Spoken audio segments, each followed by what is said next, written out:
I've been leading groups into abandoned places for nearly 10 years now. Fort de la Chartreuse, outside of Liège, Belgium, has always been my favorite. It's a sprawling maze of brick tunnels and cold rooms that saw heavy use during World War II. The occupying German forces supposedly used parts of it for interrogations and detainment, though no official records were kept. Now the fort lies abandoned and boarded up, overgrown, forgotten except by urban explorers and local scouts daring enough to sneak in after dark. Tonight was one of those excursions. We had our rules: strict silence, total darkness. The road running alongside the fort wall was busy enough that headlights passed often, forcing us to climb quietly and swiftly. We'd anchored ropes at a sheer wall months earlier, barely noticeable from the street. I went in first, as usual, slipping silently into the fort ahead of everyone else, finding my assigned spot deep inside the tunnels. My job was simple: wait silently at a narrow junction, directing explorers toward the main path if they hesitated or got turned around. Once inside the fort, everything shifted. The air was always precisely 57 degrees Fahrenheit, no matter the season. And though the road was close, not even the rumble of trucks penetrated these walls. It was like entering a vacuum, utter stillness that pressed against your eardrums. There was a constant breeze, slight but noticeable, moving through the tunnels in gentle pulses, almost rhythmic, like slow breathing. I squeezed into my spot, a small recessed alcove cut into the brickwork, and waited. It was pitch black, no flashlights permitted, only touch and sound. Even after all these years, the place still unsettled me.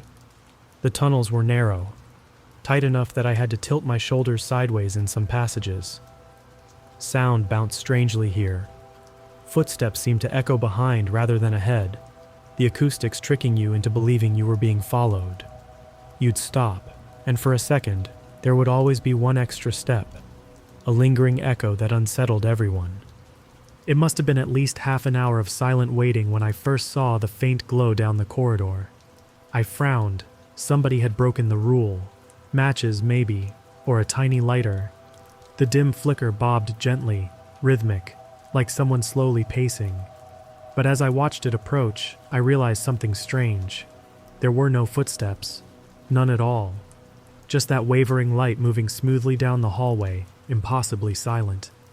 It drew closer, closer, and then, without warning, the light blinked out. Complete darkness returned. I shifted uneasily, feeling a trickle of cold sweat slide down my spine. The hallway felt colder, emptier somehow, despite knowing rationally it couldn't have changed temperature, but my nerves were getting to me. I took a quiet breath to steady myself. That's when I felt it, a sudden slight warmth against my face, humid and human, a moist breath in the otherwise dry tunnel air. I froze completely, my muscles locking. There was something directly in front of me. I could smell it, a faint scent of sweat, damp earth, and old fabric, familiar and yet horribly out of place. Whoever, or whatever, stood there had stopped breathing. It knew I was there. My own breath trapped painfully in my chest as we both stood utterly still, neither daring to move. My pulse throbbed in my temples, deafening in the silence. I strained my ears desperately for some clue of movement. A shifting weight, a scrape, a breath. Nothing. Only silence and the suffocating closeness of the tunnel. Minutes passed like hours, my lungs beginning to burn. Finally, just as my chest spasmed for air, the warmth slowly receded. I exhaled silently, shuddering in relief, trying to convince myself it had only been a trick of my nerves or imagination. But I knew better. The air shifted again, the faint breeze returning to brush gently across my face. A minute later, a faint light again appeared, this time moving off toward the right, disappearing into another tunnel passage. Then darkness reclaimed the space once more. I was still trying to calm myself when I heard familiar heavy boots coming from the left passage, finally signaling the first of our explorers. He walked briskly, confident in the dark.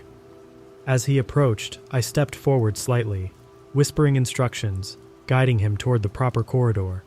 Before he left, though, curiosity compelled me to quietly ask a single question.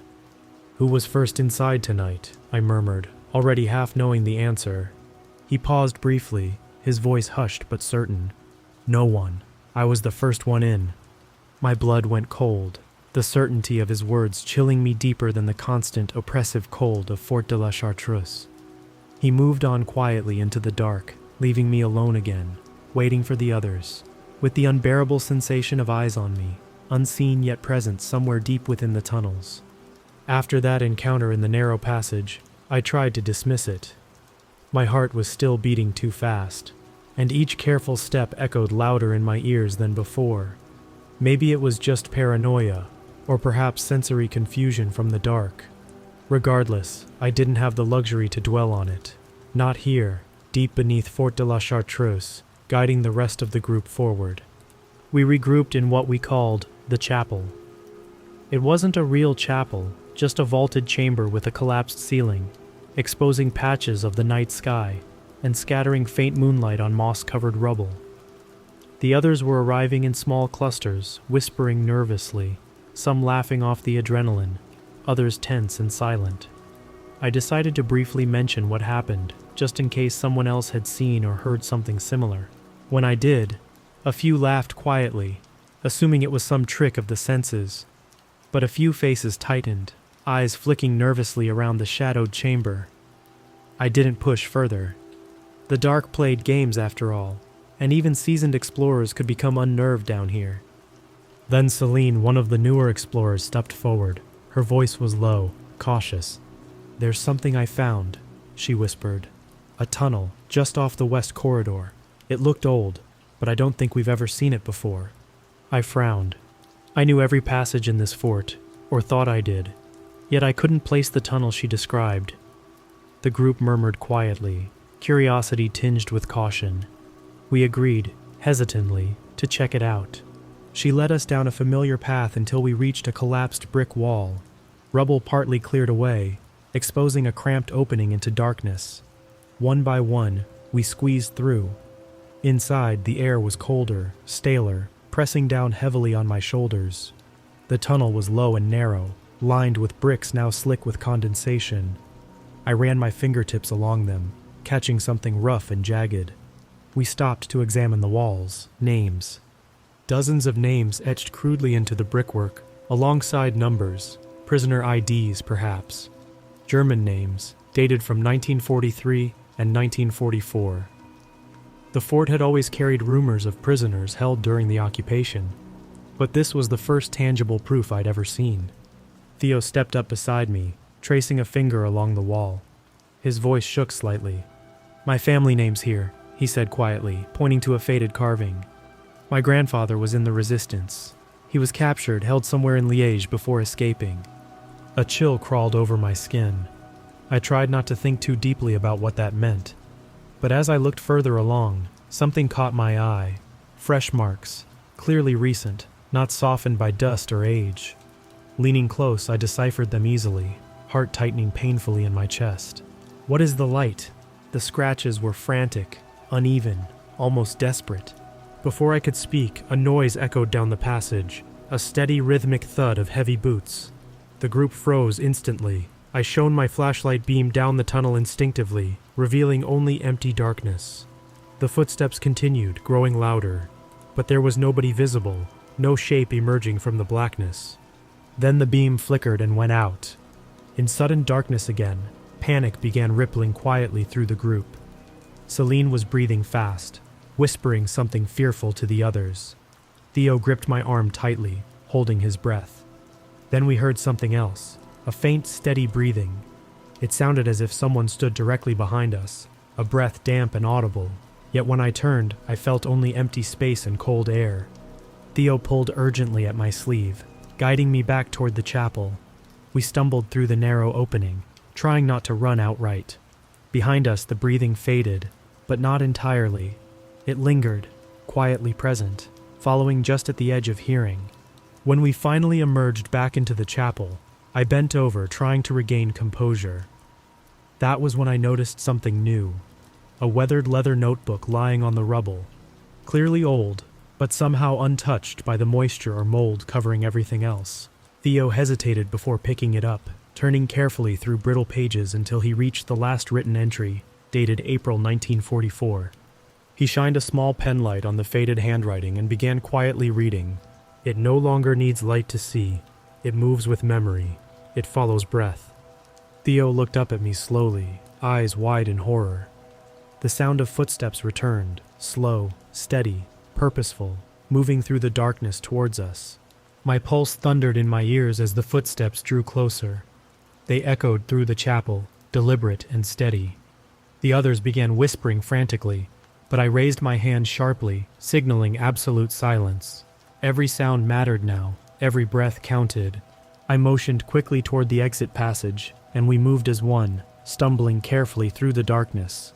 The tunnel leading to our rope and climbing gear seemed endless this time, the walls closing in tighter than before, brushing harshly against my shoulders.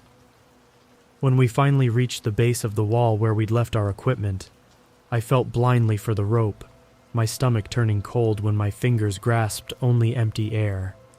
I checked again, then again, heart hammering. Nothing. The rope was gone. I whispered to Theo and Celine, urgently asking if either had seen or taken the rope down earlier. Both shook their heads, breathing heavily in panic. We were trapped. A faint metallic scraping sound echoed from somewhere deep in the tunnels behind us. It was moving closer. I recalled an old rumor about a collapsed artillery passage at the back of the fort that led toward the rail line.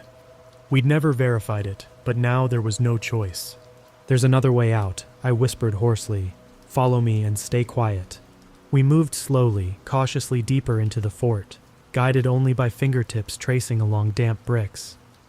The familiar, gentle breeze faded away entirely as we pushed deeper, replaced by thick, oppressive stillness. The air felt stagnant, suffocating, heavy enough to slow each step. We paused occasionally, holding our breath, listening carefully. Every single time, one extra footstep seemed to echo quietly behind us. After one stop, I heard Celine whispering in panic, "Did you hear breathing?" I froze, straining my ears. There it was again, a quiet, rhythmic breathing sound, wet and warm, uncomfortably close. Every nerve in my body screamed in fear, muscles rigid, afraid to even exhale. Then suddenly Celine gasped sharply, and a sudden shuffle of movement echoed in the darkness beside me. "Celine?" Theo whispered desperately. Silence. Nothing replied. Celine was gone, simply taken, pulled silently into darkness. We hurried on, hearts racing, hardly daring to breathe, every shallow gasp painfully loud. Theo was shaking beside me, his hand trembling uncontrollably. I felt my chest tightening, the urge to breathe deeply overwhelming, almost unbearable. Each time one of us inhaled loudly, the faint footsteps behind grew closer. As we reached a tight bend in the corridor, Theo faltered. His breathing had become ragged, punctuated by quiet, fearful sobs. I turned quickly, trying to steady him, but just as my hand reached his shoulder, something shifted abruptly beside us. Theo's breath caught harshly, and then he disappeared, torn from my grip so swiftly that I stumbled forward into empty air.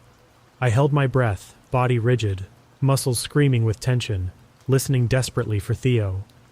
Silence. Then, horrifyingly close, slow, careful breathing returned, brushing warm air across my neck.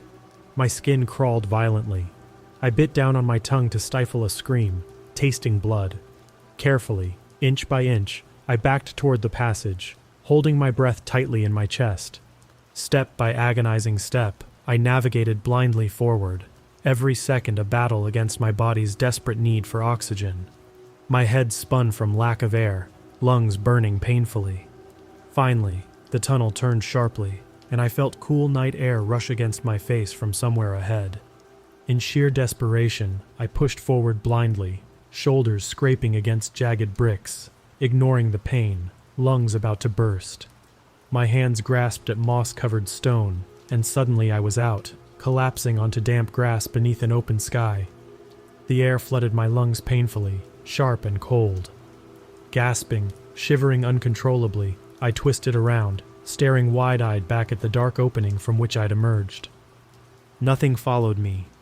The tunnel sat quiet, empty, black as a grave. Days later, I returned with a small team during daylight. I'd contacted local authorities, insisting they investigate and close off the dangerous sections of the fort. As we moved slowly through the tunnels again, the beams of our flashlights revealed familiar corridors, now strangely harmless under the glow of bright LED bulbs. When we reached the chapel, my heart skipped sharply. On the wall near where we had discovered the old notebook was a fresh carving. It stood out clearly against the older scratches, deep and jagged, the edges rough with brick dust. I still breathe. Below it, scratched faintly, almost gently, I read my own full name.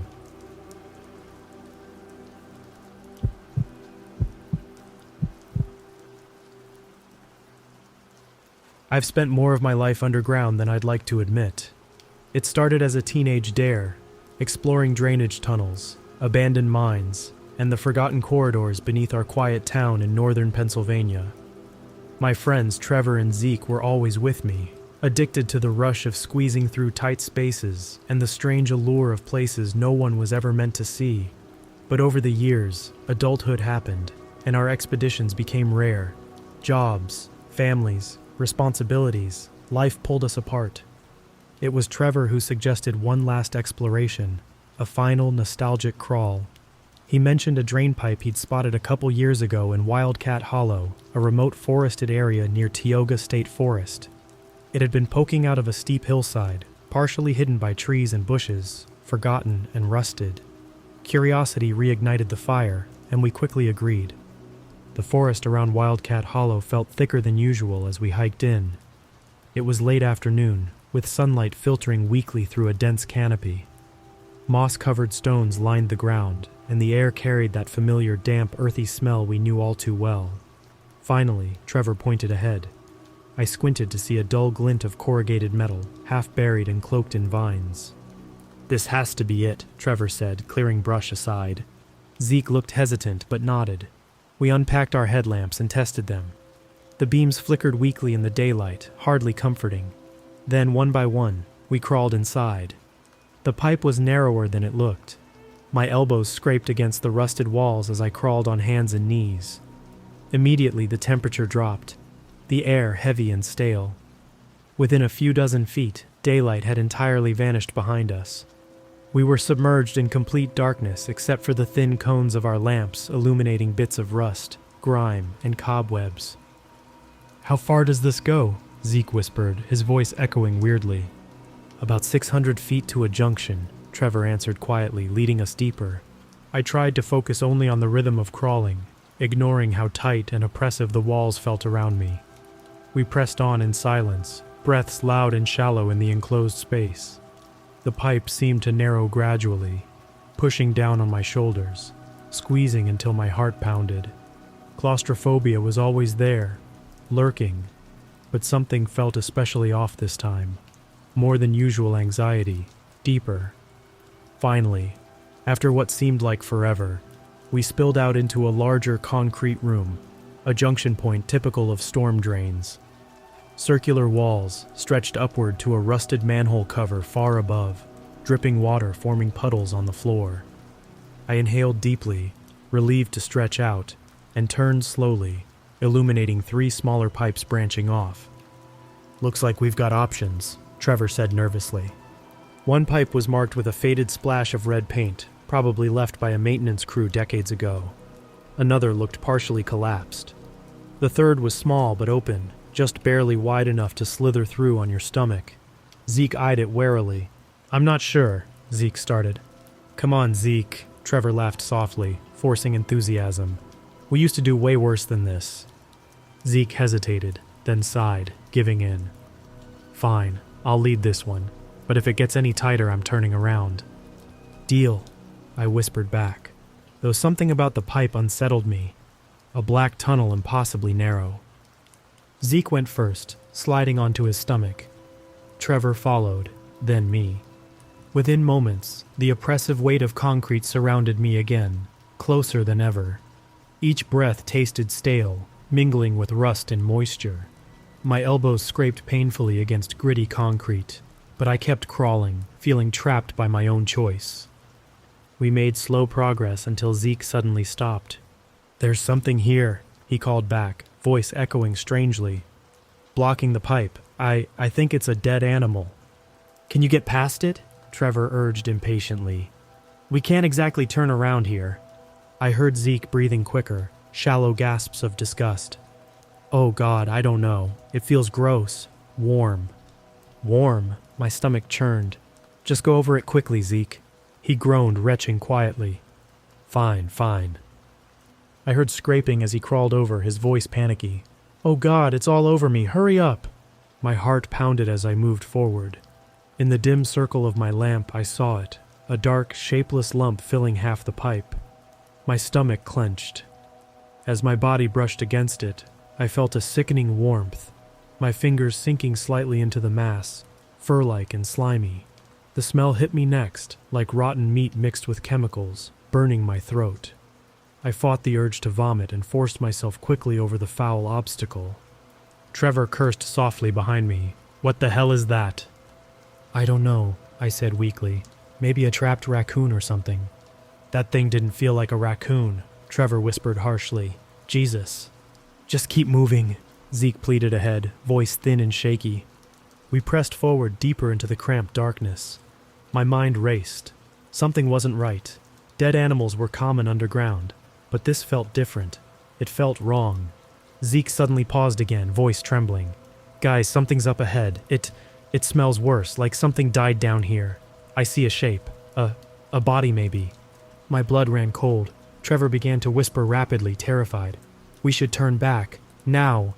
Zeke gagged violently ahead. It's too close. I can't move any closer. I need out. Now.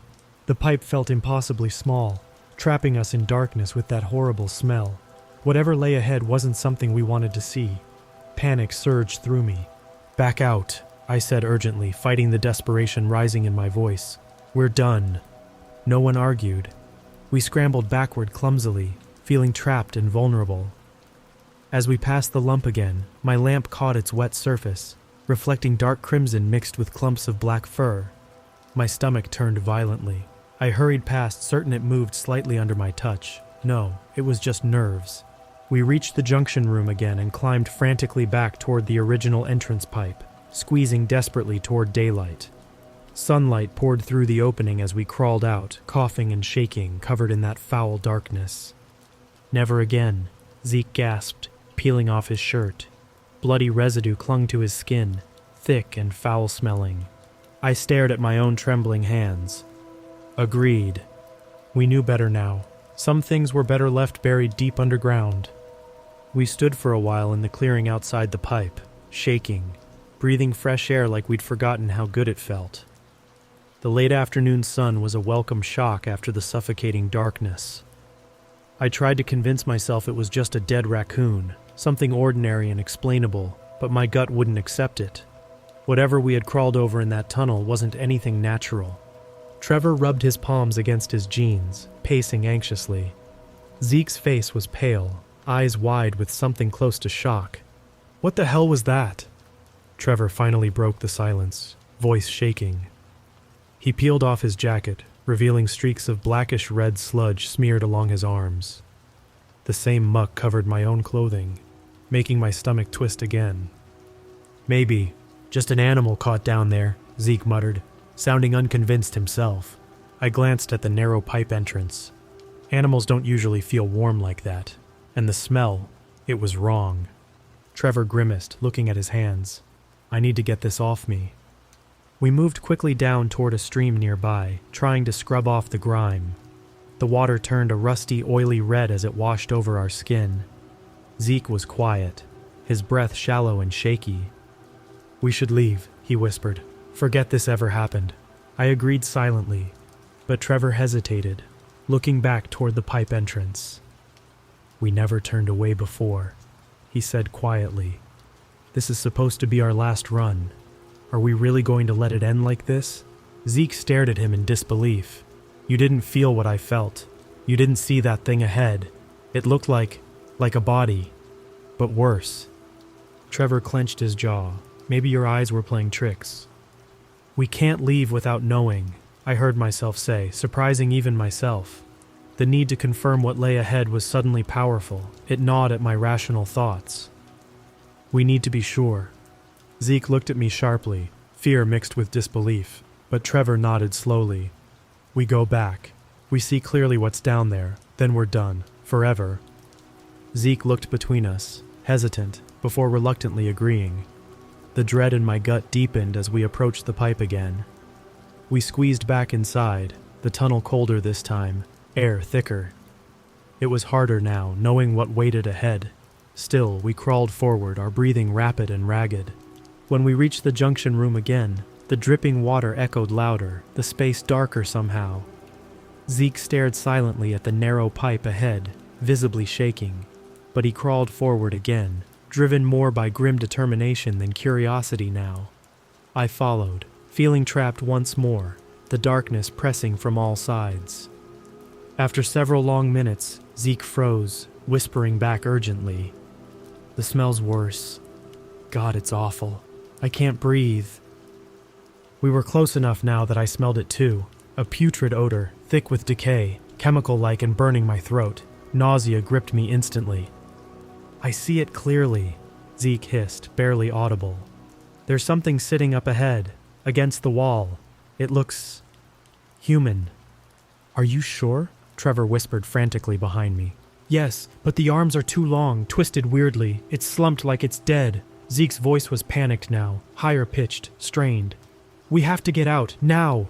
I felt frozen, trapped between Trevor blocking the way back and Zeke ahead, panic rising in my chest. I strained to see beyond Zeke's silhouette, my weak headlamp illuminating just enough of the shape ahead. It was slumped against the tunnel wall, clearly humanoid, but the limbs were distorted, overly thin, and extended. The figure's skin glistened wetly under our lights, slick and strangely reflective. The pool beneath it was thick, dark, and shimmering like oil.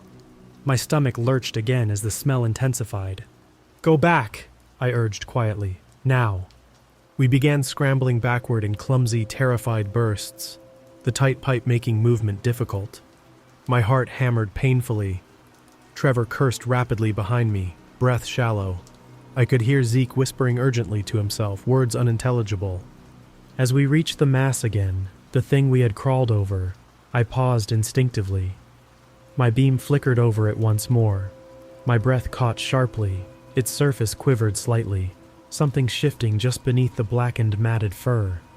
I pressed against the pipe wall, trying desperately not to touch it again. But the tunnel was too tight, and I felt the sickening sensation of my chest brushing against its warm, twitching surface. A quiet, wet sound emerged from it, a rasping, guttural hiss. My pulse raced as panic surged through me. "Move faster!" I shouted, voice raw with fear. We burst back into the junction room and scrambled toward the exit pipe, climbing awkwardly toward daylight again. We emerged gasping, choking, and sweating heavily into the fading sunlight. No one spoke for a moment as we lay on the ground, shivering uncontrollably. "That wasn't human," Zeke finally whispered, voice hollow and strained. "It wasn't animal either." Trevor stared blankly ahead, visibly trembling. I saw it move. The thing on the floor. It moved, didn't it? I nodded slowly, eyes fixed on the dark pipe entrance, now a gaping hole of dread. Yeah, it did. We stood silently, the fading daylight bringing fresh terror rather than comfort. None of us knew what we'd disturbed, what had lurked quietly underground. But as we turned away from Wildcat Hollow, one thing was clear. Some places weren't meant to be explored, and some things were better left hidden, forever. Sleep didn't come easily after Wildcat Hollow. Every night I tossed restlessly, haunted by the memory of that tunnel, replaying the sensation of crawling over something that moved. Something warm, fleshy, and alien. My dreams twisted into vivid nightmares, dark corridors, muffled breathing, and those distorted limbs we had glimpsed in the shadows. I'd wake soaked in sweat, gasping in panic, convinced that foul odor lingered faintly in my room. Days passed, but the anxiety didn't fade. Then, about a week after the incident, I got a frantic call from Zeke. "I'm sick, man," he whispered over the phone, voice shaking. "Really sick. Rash all over my body, burning like hell." "You went to the doctor?" I asked, my stomach tightening uneasily.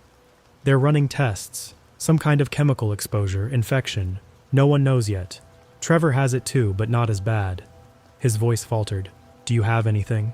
I glanced at my arms and chest reflexively, noticing nothing yet, but suddenly feeling itchy, paranoid. Not yet.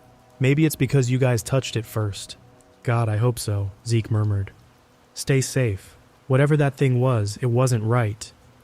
I hung up, anxiety thickening inside me. The next day, Trevor messaged about nightmares of his own.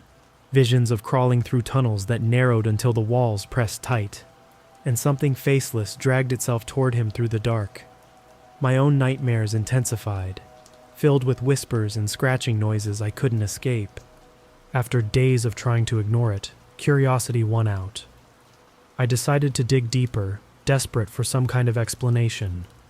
My searches turned up vague references to construction projects around Tioga State Forest in the early 1970s. I found old articles describing abandoned developments, housing projects abruptly halted due to unspecified complications.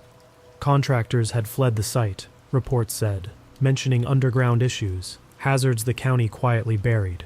No specifics, only hints of problems beneath Wildcat Hollow. The dread in me deepened. Was this connected to what we'd found? One evening, unable to shake my obsessive thoughts, I unpacked my gear to clean it properly, determined to erase every last trace of that place. As I scrubbed my knee pads under warm water, something caught my eye. Dark strands tangled in the Velcro straps. I carefully plucked them free, holding them up to the light. The strands were thick, coarse, and strangely translucent, like insect hairs. Nausea churned again in my gut. They didn't belong to any animal I knew. Disturbed, I sealed the strands in a plastic bag, then immediately threw it in the trash, washing my hands until they were raw. A few days later, Zeke texted, "Out of the hospital. Rash cleared, but doctors have no idea what caused it. Never going underground again." Trevor agreed, exhausted by sleepless nights and a lingering dread that neither of us could shake. Yet despite our vows, I felt drawn back to Wildcat Hollow, one last look to reassure myself that nothing had followed us out. I returned alone, anxiety spiking with every step closer to the pipe. As I approached, I saw that nature was reclaiming the hillside. Vines and roots had partially hidden the entrance. The pipe itself looked like it had partially collapsed inward, twisted by some unseen force. I stood there, heart pounding, scanning the surroundings. Near the entrance, beneath thick moss, something caught my eye, a rusted metal sign partially obscured by vegetation. Hesitantly, I brushed away the moss and stared at the faded words stamped into the metal. Subdrain 4B, biological isolation zone, do not disturb. My blood froze. Biological isolation. Isolation from what? From whom? My mind flashed back to the warm, twitching mass we'd crawled over. Whatever it was, someone had known about it. Someone who'd buried the secret deep underground decades ago, hoping it would never surface. I stepped back, feeling a deep chill sink into my bones. As I turned to leave, something stirred behind the pipe opening, a faint, wet rustle. I didn't dare look back. Panic surged through me, and I hurried away, faster and faster, driven by a primal instinct to flee from whatever still lingered there. When I reached my car, breath ragged, I knew with absolute certainty I'd never return. Some things were never meant to be disturbed, never meant to see daylight. Wildcat Hollow had shown me the cost of curiosity, the horrifying truth that some secrets were buried for a reason.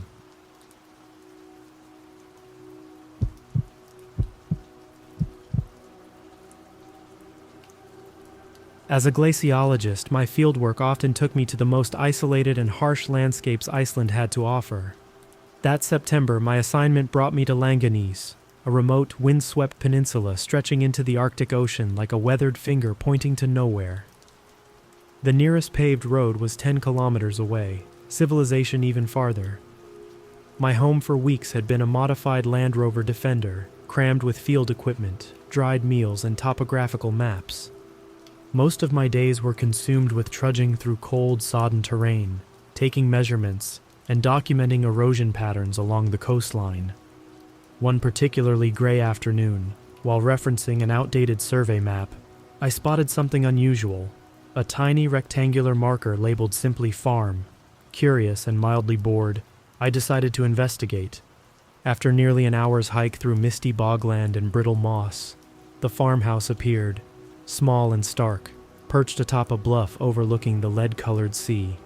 The wooden exterior had weathered to a dull gray, paint long since peeled away by relentless northern winds.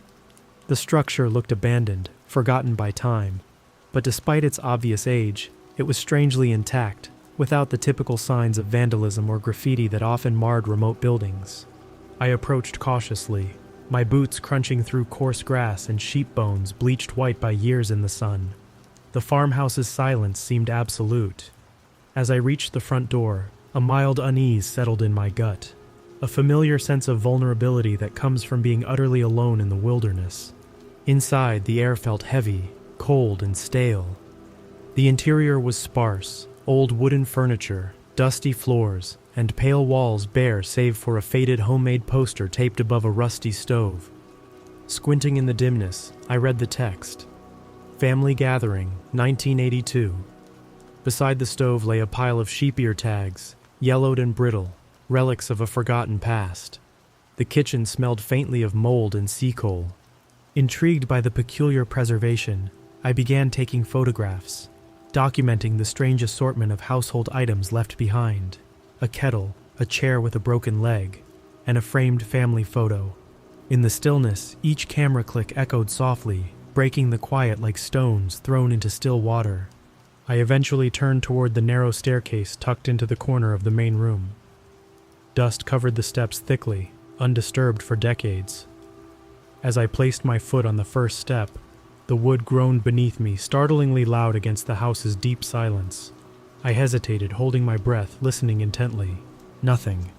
Convincing myself it was just the aging wood, I moved up another step, carefully this time. Another creak, deeper, more resonant, echoed from above. I paused again, heart rate picking up slightly. Suddenly, clearly and deliberately, I heard footsteps.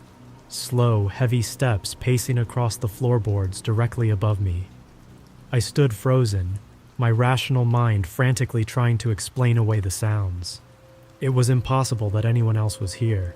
I was utterly alone, miles from another living soul.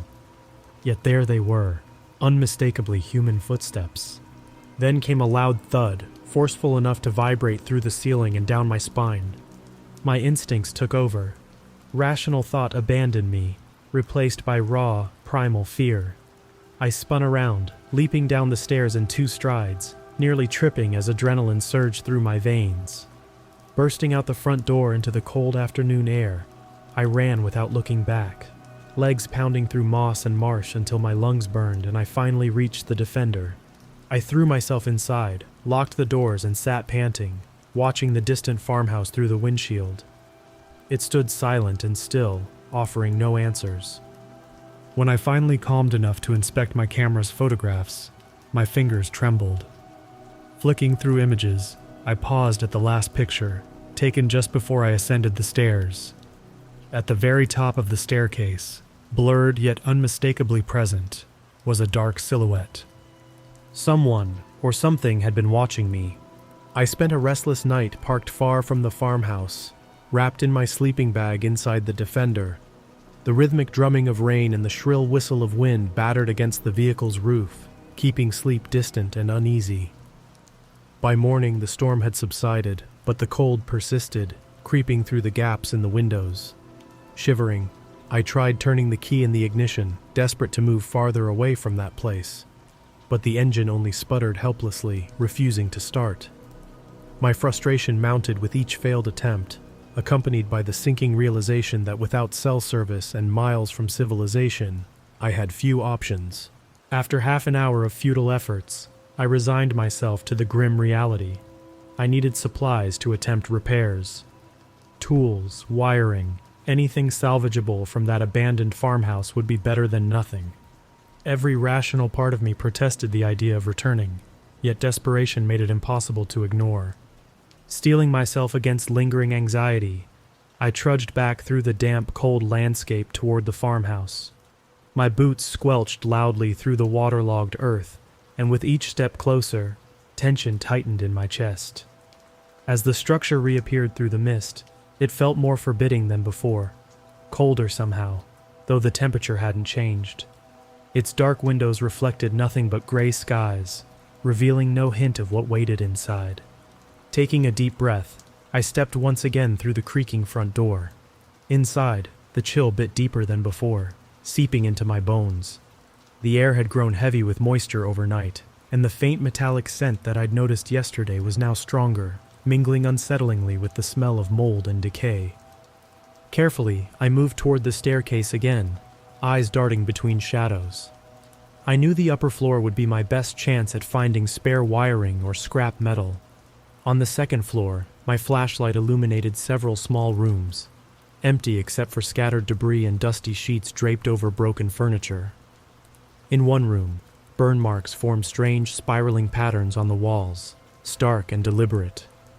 I moved on quickly, suppressing the discomfort growing in my gut.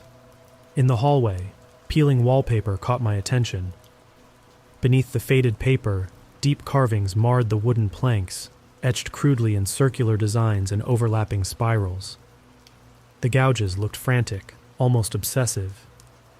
Nearby, the largest bedroom had walls darkened with charcoal scribblings, repeated phrases scrawled hastily.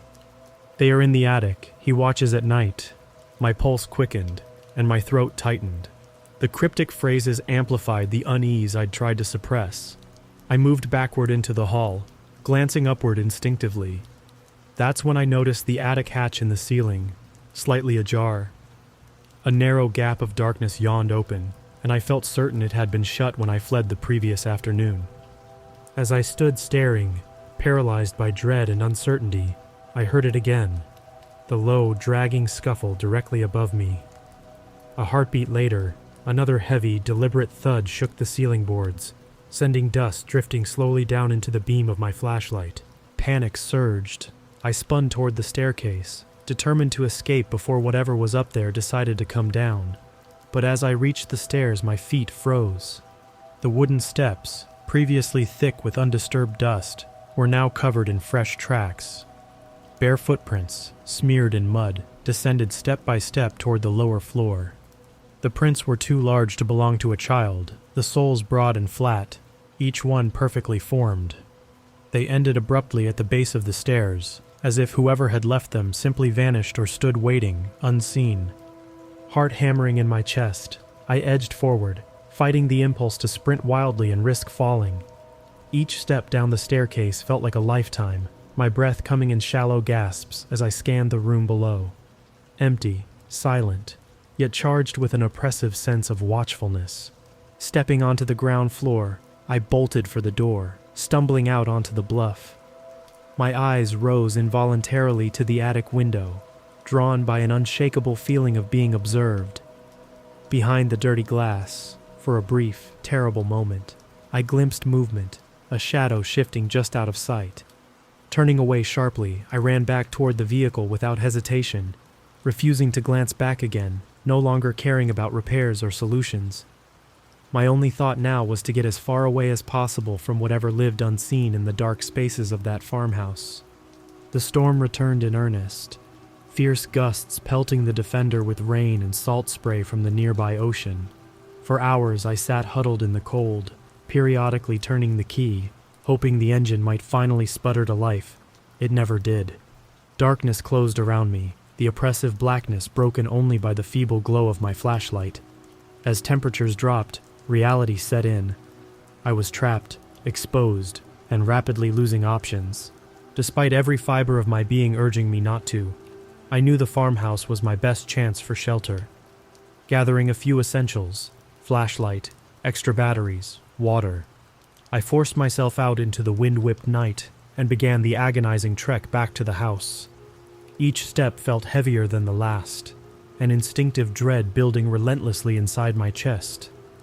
When I arrived, the building loomed larger in the darkness, silhouetted against a low, cloud-choked sky. Rain hammered against its wooden walls, filling the air with a relentless roar. Steeling my nerves, I pushed through the front door. Inside, the cold was piercing, soaking into my clothes. Shadows stretched in every direction as my flashlight cast trembling beams across the room.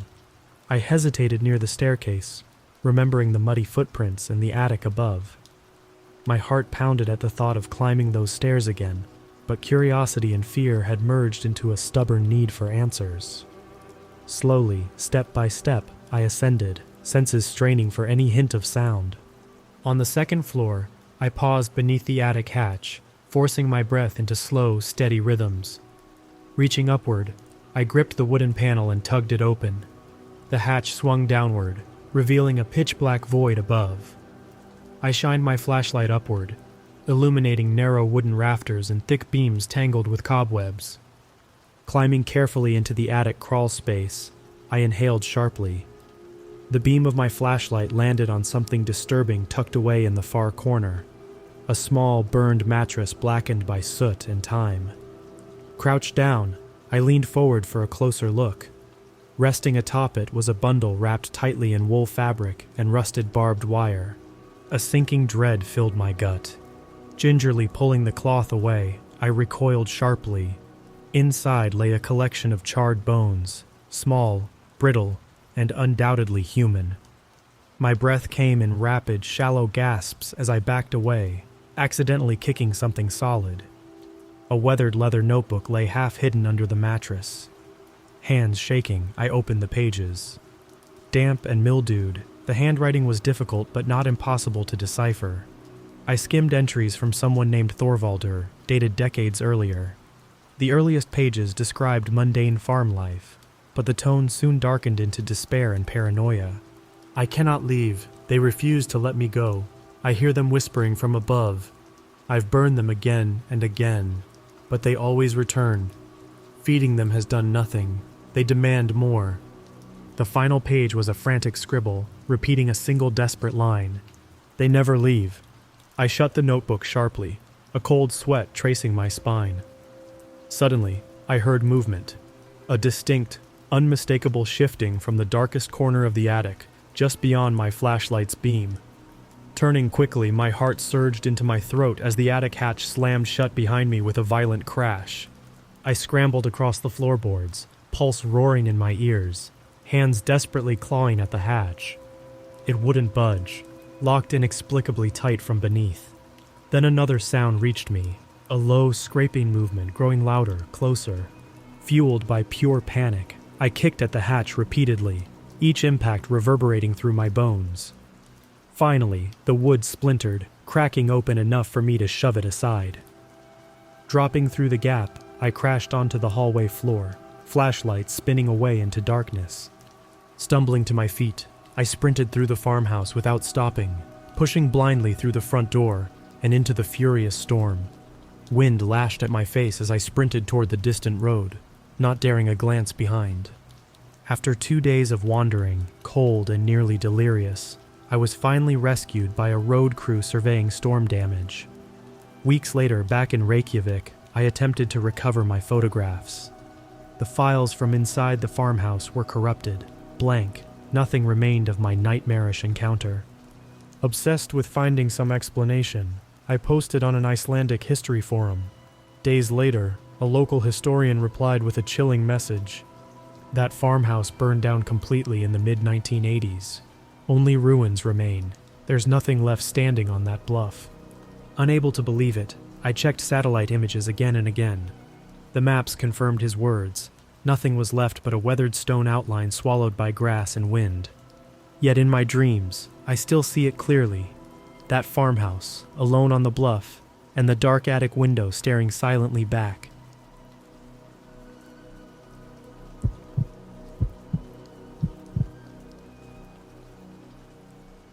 I've explored a lot of abandoned buildings over the years. Warehouses, hospitals, old factories. Each place has its own unique story to tell. My friend Marcus and I love photography, and these forgotten spaces often offer the perfect backdrop. But when Marcus suggested we check out the old Pecco Delaware station in Fishtown, Philadelphia, I hesitated. I'd heard stories about that place, how massive and deteriorating it was, with floors partially submerged in murky water. Still, curiosity won out. It always does. The Delaware station loomed ahead of us as we approached from the rear, its brick walls weathered and scarred, windows shattered, like the hollow eyes of a skull. The only entry point we found was a heavy steel door, a grave-like slab rusted open just wide enough to squeeze through sideways. Marcus went first, sliding his backpack through before following, grunting from the effort. I slipped in right after. Inside, the air was stale and thick, tinged with rust and decay. Our footsteps echoed loudly as we moved cautiously into the cavernous space, the ground littered with chunks of concrete and broken machinery. Towering turbine housings stood rusting along one wall, giant relics from another era. We took our time setting up shots, capturing the peeling paint, twisted metal staircases, and graffiti-covered walls. After about 2 hours of exploring and photographing, we decided it was time to go. Dusk was approaching, and the fading light turned the building's shadows into pools of ink-black darkness. We retraced our steps carefully, laughing quietly about how jumpy we'd both gotten inside this eerie relic. When we reached the heavy steel door, Marcus suddenly stopped in his tracks. "It's closed," he whispered urgently, his voice tinged with anxiety. I pushed past him, staring at the door in disbelief. Sure enough, it was locked, sealed shut with a brand new padlock that gleamed incongruously against the rust. My heart rate picked up. "This wasn't here when we came in." Marcus nudged me nervously. "Look over there." I followed his gaze and saw a white van parked quietly inside the building. It definitely hadn't been there earlier. The sight of the vehicle sent a chill straight through me. "Someone's here," Marcus muttered. Almost as if in response, a loud metallic clang echoed through the cavernous space. We both jumped, the sound sharp and ringing. Then silence, heavy and oppressive, descended again. Marcus flicked on his flashlight, casting frantic beams into the shadows. "Who's there?" he called hesitantly. No answer, just another sharp clang, rhythmic and deliberate. We followed the unsettling noise through a maze of corridors, moving cautiously around corners and through archways. Finally, our beams caught sight of a figure hunched near a broken control panel, repeatedly striking a rusted pipe with a small ball-peen hammer. I froze. Marcus called out hesitantly, "Hey, excuse me, did you lock the door?" The man stopped mid-swing.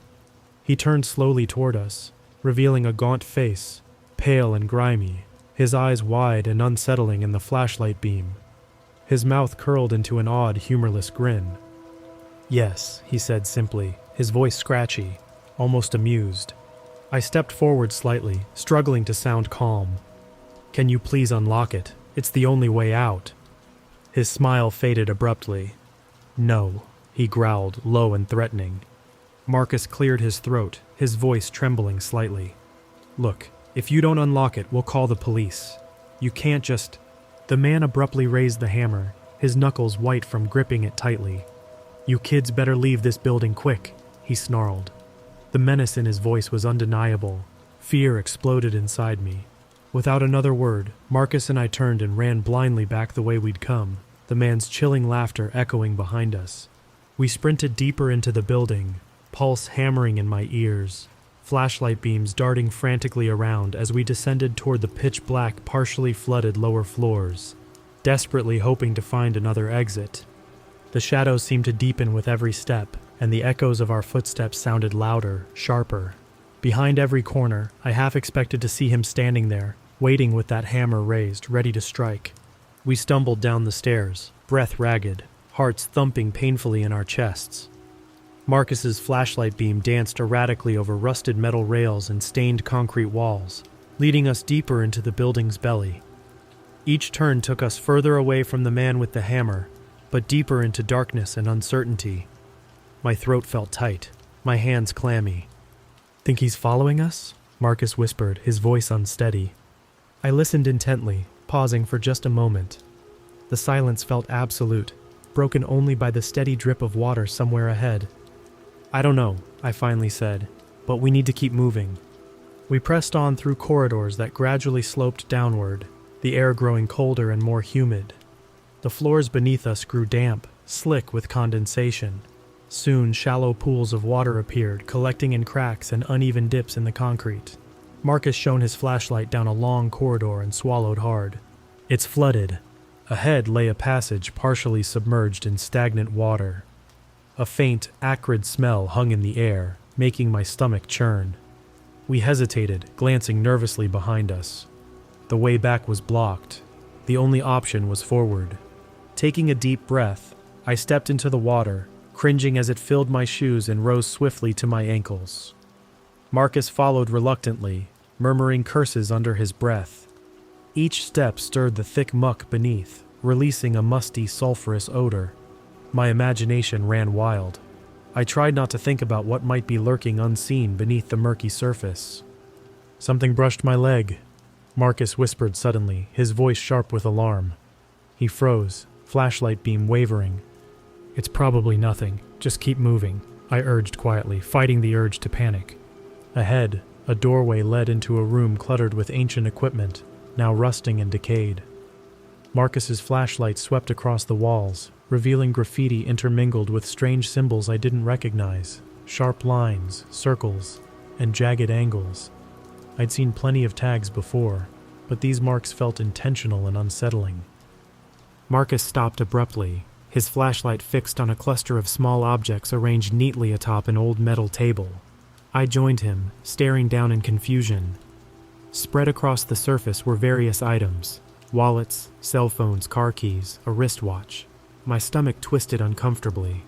Marcus picked up a cracked smartphone. Its screen flickered weakly, showing a missed call notification dated nearly 2 years ago. "These look like they belong to someone," he whispered hoarsely. I reached out and picked up a mold-covered backpack, unzipping it carefully. Inside was a student ID. I wiped the grime from the faded picture. A smiling young woman's face stared back at me. My breath caught in my throat as recognition hit me. "I saw her on the news," I said quietly. "She went missing a couple years ago. They never found her." Marcus's eyes widened in horror.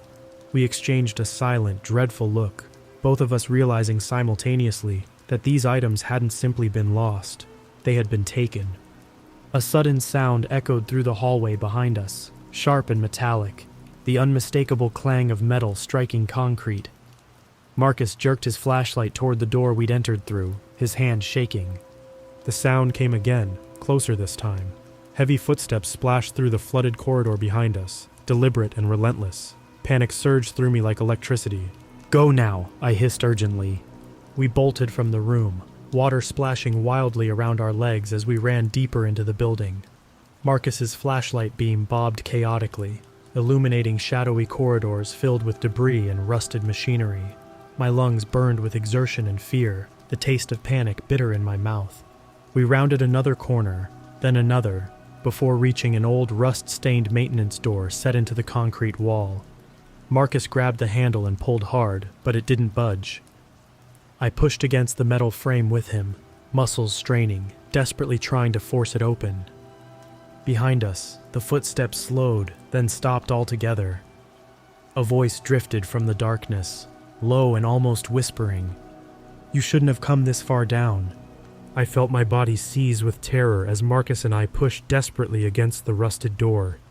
It creaked agonizingly slow, metal grinding against concrete. Finally, with one last desperate shove, it groaned open into a pitch-black tunnel beyond. Without hesitation, we slipped inside, closing the heavy door behind us, hoping, praying, it would buy us enough time to find another way out.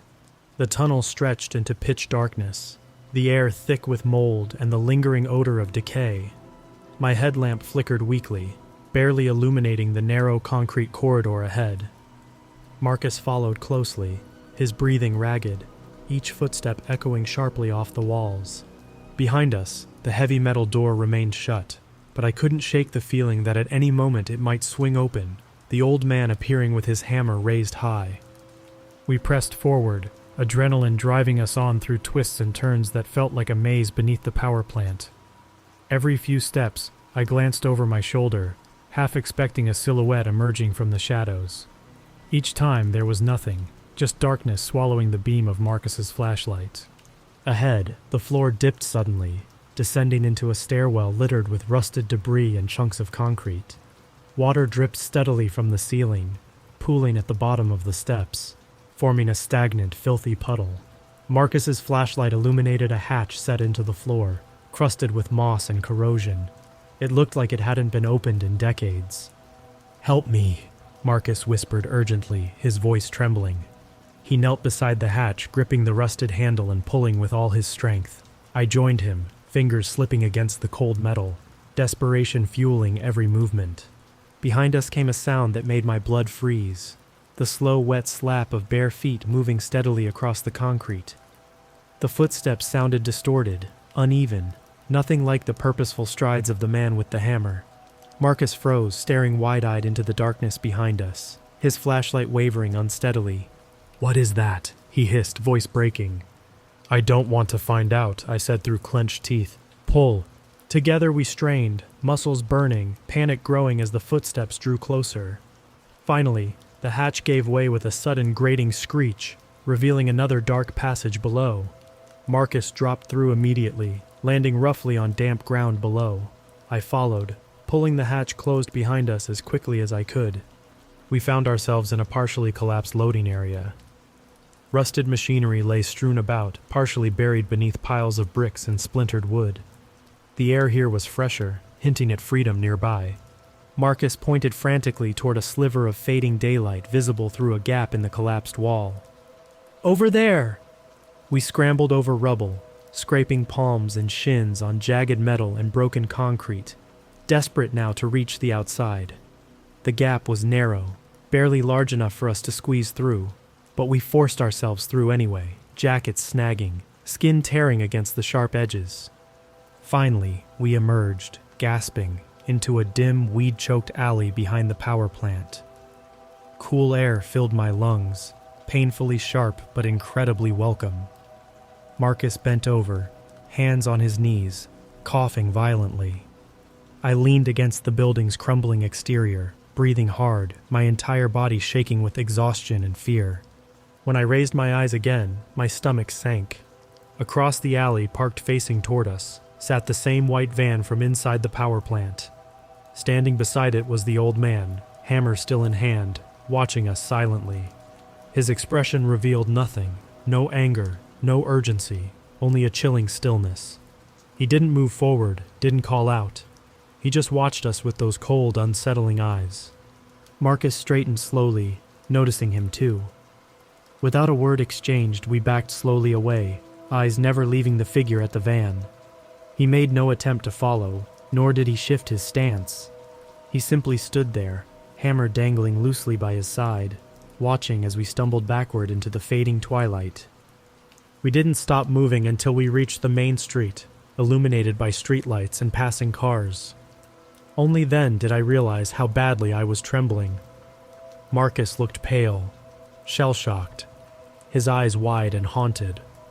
Days later, another friend of ours, Jules, insisted on exploring the plant himself after hearing our account. He emerged safely but mentioned he'd seen the same man. Jules said the old guy didn't speak or chase him, only followed quietly, hammer swinging loosely at his side. I reported everything to the police, but they dismissed our account as just another exaggerated urban explorer story. They didn't care, didn't believe. Not until a few weeks later when another name appeared on the missing persons list, a teenager last seen near the power plant. Sometimes late at night, I think about what we saw down there.